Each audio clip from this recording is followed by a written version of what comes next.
Momentum operator. So നമ്മൾ ഇന്ന് നോക്കാൻ പോകുന്നത് നമുക്ക് ക്വാണ്ടം മെക്കാനിക്സിലുള്ള മൊമെൻറ്റം ഓപ്പറേറ്റർ എങ്ങനെ ഡിറൈവ് ചെയ്യാൻ പറ്റുമെന്നാണ്. ചെറിയൊരു സിമ്പിൾ ഡെറിവേഷനാണ്. സോ ആദ്യം തന്നെ നമ്മൾ കൺസിഡർ ചെയ്യാൻ പോകുന്നത് ഒരു വേവ് ഫംഗ്ഷനാണ്, ഈ ഒരു വേവ് ഇക്വേഷൻ. സോ നമ്മൾ സിമ്പിളായിട്ട് ഒരു വൺ ഡയമെൻഷണൽ വേവ് ഇക്വേഷനാണ് കൺസിഡർ ചെയ്യാൻ പോകുന്നത്. സോ നമുക്ക് വേവ് ഇക്വേഷൻ എഴുതാം. Psi of x comma t is equal to A e raise to i k x minus omega t. ഇതാണ് നമ്മുടെ വേവ് ഇക്വേഷൻ. സോ ഈ വേവ് ഇക്വേഷൻ വൺ ഡയമെൻഷനിലാണ്, കാരണം ഇതിൽ ഒരേ ഒരു സ്പേഷ്യൽ കോർഡിനേറ്റ് മാത്രമേ വരുന്നുള്ളൂ. എക്സ് എന്ന് പറയുന്ന ഒരു സ്പേഷ്യൽ കോർഡിനേറ്റ്. അതേപോലെ ഇത് ടൈമിന് ഡിപ്പെൻഡ് ചെയ്യുന്നുണ്ട്. ഇതെന്താണ്? ആ വേവ് ഇക്വേഷൻ്റെ ആംപ്ലിറ്റ്യൂഡും ഇത് അതിൻ്റെ പ്രൊപ്പഗേഷൻ കോൺസ്റ്റൻ്റ് ആണ് കെ. ഒമേഗ എന്ന് പറയുന്നത് അതിൻ്റെ angular frequency. So momentum operator ആണ് നമുക്ക് ഡെറൈവ് ചെയ്യേണ്ടത്. സോ മൊമെൻറ്റം ഓപ്പറേറ്റർ ഡെറൈവ് ചെയ്യാൻ വേണ്ടി നമ്മൾ ഫസ്റ്റ് ഓഫ് ഓൾ ഈ മൊമെൻറ്റം ഇതിലോട്ട് കൊണ്ടുവരണം. Momentum P, linear momentum P ഈ ഇക്വേഷനിലോട്ട് കൊണ്ടുവരണം. അതിനുവേണ്ടി നമുക്കിപ്പോൾ ചെയ്യാൻ പറ്റുന്നത് പറഞ്ഞാൽ ഈ കെ എന്ന് പറയുന്നത് കെയും ലീനിയർ മൊമെൻറ്റവുമായിട്ട് ഒരു റിലേഷൻ ഉണ്ട്. P is equal to k h cut എന്നാണ്. ലീനിയർ മൊമെൻറ്റം പി എന്ന് പറയുന്നത് നമ്മുടെ പ്രൊപ്പഗേഷൻ കോൺസ്റ്റന്റ് കെയും പിന്നെ റെഡ്യൂസ്ഡ് പ്ലാങ്ക്സ് കോൺസ്റ്റന്റുമായിട്ടുള്ളൊരു മൾട്ടിപ്പിൾ ഇതാണ്. സോ ഈ ഇക്വേഷൻ എങ്ങനെ വന്നതെന്ന് ചോദിച്ചു കഴിഞ്ഞാൽ നമുക്ക് ഡി ബ്രോളിയുടെ വേവ് ലെന്ത് ഇക്വേഷൻ അറിയാം. ഡി ബ്രോളിയുടെ വേവ് ലെന്ത് ഇക്വേഷൻ എങ്ങനെയാണ്? ലാംഡ എന്ന് പറയുന്ന wavelength lambda is equal to h by p. ഇതാണ് ഡി ബ്രോളിയുടെ വേവ് ലെന്ത് ഇക്വേഷൻ. സോ ഈ ഇക്വേഷനിൽ ലാംഡയിൽ റൈറ്റ് ഹാൻഡ് സൈഡിൽ നമ്മൾ 2π കൊണ്ട് മുകളിലും താഴെയും മൾട്ടിപ്ലൈ ചെയ്യാം. H 2π p into 2π. ഈ രീതിക്കാണ് നമ്മൾ മൾട്ടിപ്ലൈ ചെയ്തിരിക്കുന്നത്. ഇതിൽ h/2π എന്ന് പറയുന്നത് റെഡ്യൂസ്ഡ് പ്ലാങ്ക്സ് കോൺസ്റ്റന്റ് ആണ്, എന്ന് പറഞ്ഞാൽ h cut. Lambda is equal to h cut 2π/p എന്ന് കിട്ടി. ഈ പി എ നമുക്ക് ലെഫ്റ്റ് ഹാൻഡ് സൈഡിലോട്ട് കൊണ്ടുപോകാം, ലാംഡയെ റൈറ്റ് ഹാൻഡ് സൈഡിലോട്ട് കൊണ്ടുവരാം. അങ്ങനെയാണ് equation p is equal to h cut 2π/λ. ഇതിൽ 2π/λ എന്ന് പറയുന്ന ഈ ക്വാണ്ടിറ്റിയാണ് നമ്മൾ ഈ പ്രൊപ്പഗേഷൻ കോൺസ്റ്റന്റ് എന്ന് പറയുന്നത്. P is equal to h cut k or is equal to k h cut. So അങ്ങനെയാണ് നമുക്ക് ഈ ഒരു റിസൾട്ട് കിട്ടുന്നത്. സോ ഇതിൽ നിന്ന് നമുക്ക് k എന്ത് എഴുതാം? k is equal to p/h cut എന്ന് എഴുതാം.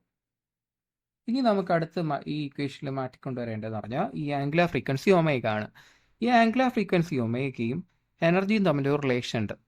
അതാണ് ഞാൻ ഇനി അടുത്ത് എഴുതാൻ പോകുന്നത്. E is equal to h cut reduced Planck's constant into omega. ഇതാണ് നമ്മുടെ എനർജിയും ആംഗുലാർ ഫ്രീക്വൻസിയും ആയിട്ടുള്ള റിലേഷൻ. ഈ ഒരു ഇക്വേഷൻ എങ്ങനെ വന്നതെന്ന് ചോദിച്ചാൽ സിംപ്ലി നമ്മൾ E is equal to h mu എന്നറിയാമല്ലോ. നമുക്കറിയാം ഈ ഫിഗർ h ന്യൂ എന്ന് പറയുന്ന റിലേഷൻ എല്ലാവർക്കും അറിയാം. അതിൽ നിന്ന് ഇതിൻ്റെ റൈറ്റ് ഹാൻഡ് സൈഡിൽ ഇവിടെ നമ്മൾ എന്താണോ ചെയ്തത് 2π കൊണ്ട് മുകളിലും താഴെയും മൾട്ടിപ്ലൈ അല്ലേ ചെയ്തത്, അതേപോലെ മുകളിലും താഴെയും ഇവിടെയും മൾട്ടിപ്ലൈ ചെയ്യാം. നോക്കാം. E is equal to h/2π nu. ആ രീതിക്ക് ഞാൻ എഴുതിയതേ ഉള്ളൂ, മൾട്ടിപ്ലിക്കേഷൻ തന്നെയാണ് ഉദ്ദേശിച്ചത്. ഈ ഒരു ഫോർമാറ്റിൽ എഴുതി. ഈ 2π ന്യൂ എന്ന് പറയുന്നത് എന്താണ്? നമ്മളെ ആംഗുലാർ ഫ്രീക്വൻസിയാണ്. Omega is equal to 2π nu അല്ലേ, നമ്മൾ പഠിച്ചിട്ടുണ്ട്. അല്ലെങ്കിൽ omega is equal to 2π/t, ഇതും പഠിച്ചിട്ടുണ്ട്. ഓക്കെ, നൗ h/2π എന്ന് പറയുന്നത് എന്താണ്? റെഡ്യൂസ്ഡ് പ്ലാങ്ക്സ് കോൺസ്റ്റന്റ് ആണ്. E is equal to h cut omega. So നമുക്ക് ഇവിടെ രണ്ട് റിലേഷൻസും കിട്ടി. അപ്പം ഒമേഗയ്ക്ക് പകരം ഈക്വേഷൻ എന്നാൽ നമുക്ക് എന്ത് എഴുതാം? Omega is equal to E/h cut എന്ന് എഴുതാം. സോ നമുക്ക് രണ്ട് റിസൾട്ടുകളാണ് ഇപ്പം കിട്ടിക്കുന്നത്.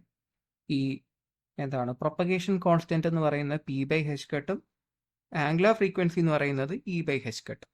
ഈ രണ്ട് റിലേഷനും ഈ ഇക്വേഷൻ നമുക്കൊരു പേര് കൊടുക്കാം. First equation number 1.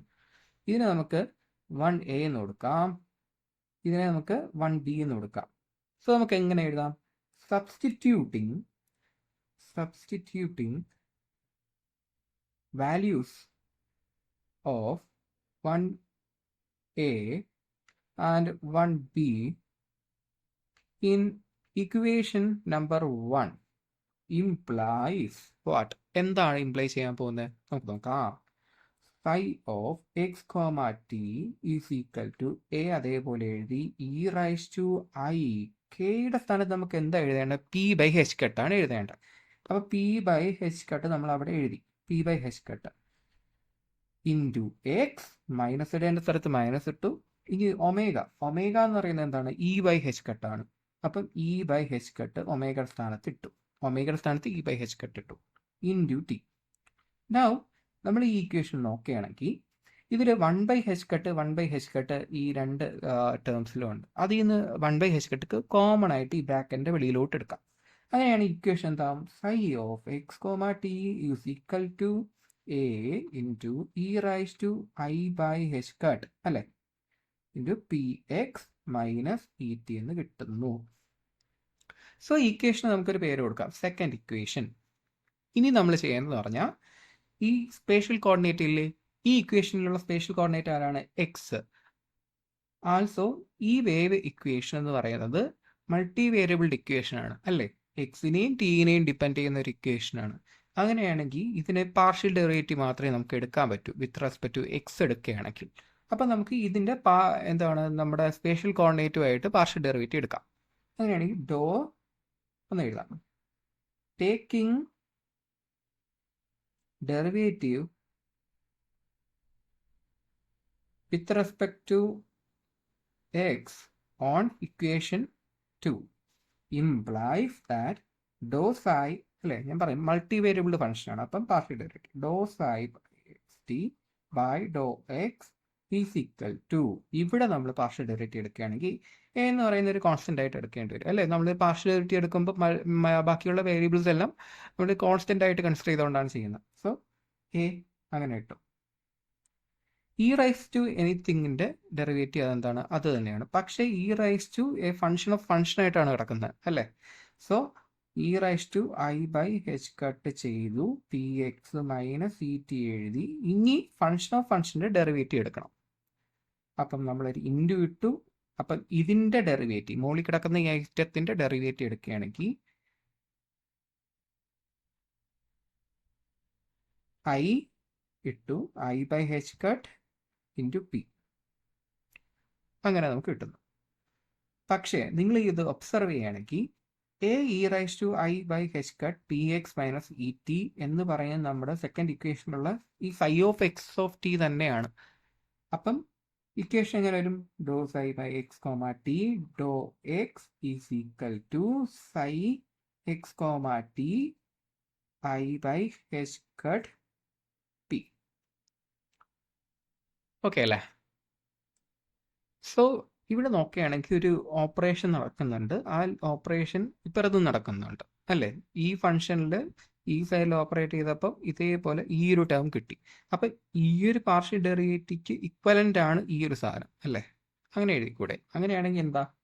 Dr by Dr x is equal to i by h cut p എന്ന് എഴുതിക്കൂടെ? ഇതിൽ നിന്നൊക്കെ നമുക്ക് ലീനിയർ മൊമെൻറ്റം എന്താണെന്ന് എഴുതിക്കൂടെ? പി എന്ന് പറയുന്നത് എന്താണെന്ന്. അപ്പം ഞാൻ ഇതിനെ ഒന്ന് നേരെ എഴുതാൻ വേണ്ടി ഇപ്പുറ സൈഡിലോട്ട് കൊണ്ടുവരികയാണ്. I by h cut p is equal to ഡോ ബൈ ഡോ എക്സ് അല്ലേ, കൊണ്ടുവന്നു. അപ്പം എന്താണ്? P is equal to h cut i ഡോ ബൈ ഡോ എക്സ്. ഐ കൊണ്ട് മുകളിലും താഴെയും മൾട്ടിപ്ലൈ ചെയ്യാം. അപ്പം എന്താ വരുന്നത്? P is equal to i h cut i into i ഡോ ബൈ ഡോ എക്സ് എന്ന് കിട്ടുന്നു. ബട്ട് നിങ്ങൾ ഇവിടെ ഒബ്സർവ് ചെയ്യുകയാണെങ്കിൽ ഐ ഇൻറ്റു ഐ എന്ന് പറയുന്നത് ഇമാജിനറി നമ്പറുകളുടെ രണ്ടിൻ്റെയും മൾട്ടിപ്ലിക്കേഷനാണ്. അതെന്താ കിട്ടുന്നത്? -1 ആണ്. കാരണം എന്താണ്? ഐ എന്ന് പറയുന്നത് റൂട്ട് ഓഫ് -1 ആണ്. അപ്പോൾ root of -1 into root of -1 ചെയ്യുകയാണെങ്കിൽ എന്ത് കിട്ടും? റൂട്ടുകൾ പോകുന്നു. അങ്ങനെ -1 ആൻസർ ആയിട്ട് വരുന്നു. അങ്ങനെയാണെങ്കിൽ ഇവിടുത്തെ റിസൾട്ട് എങ്ങനെ വരും? -i അല്ലേ. ഇത് കാരണം മൈനസ് വന്നു, -i എച്ച് കട്ട് ഡോ ബൈ ഡോ എക്സ് എന്ന് വരും. സോ നമ്മുടെ ഇവിടുത്തെ മൊമെന്റം ഓപ്പറേറ്റർ ക്വാണ്ടം മെക്കാനിക്സ് എന്ന് പറയുന്നത് p is equal to -i h cut ഡോ by Dr x. That's our answer.